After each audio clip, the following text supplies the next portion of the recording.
And now, for your listening pleasure,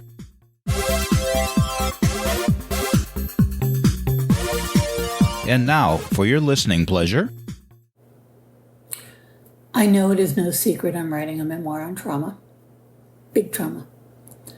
I'm writing it in hopes of helping others with similar situations find a way to forgive the unforgivable, or at least get close. I'm Carolyn Sanic, life coach, author, and high-value woman. This is my podcast, Thrive, where for 2 to 3 minutes a day, I hope you thrive too.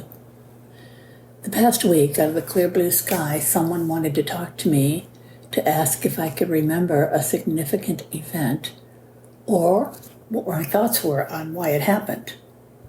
I was at a loss. My memory wasn't able to recapture the events.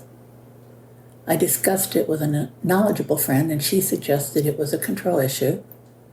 From there, I deduced it was possibly a punishment because the actions were not in alignment with what actually happened. So now I'm taking a trip to 1981 and 82 in my life to try to remember what was going on. When one is dealing with trauma, there is an area of the brain that at times keeps us from remembering exactly what happened. When I first began to write my memoir, I needed help remembering exactly when things happened. I had to ask for help, and I got it. Now I'm going to have to try and excavate some memories on my own from 42 years ago. Not easy. There's a coincidence here. I'm writing my memoir about trauma, and someone else is having questions pop up, diving into the same time and place, but with a different twist.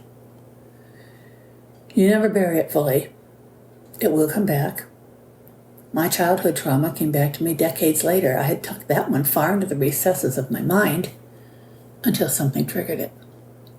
I'm happier understanding things now than I was before knowing. There is healing.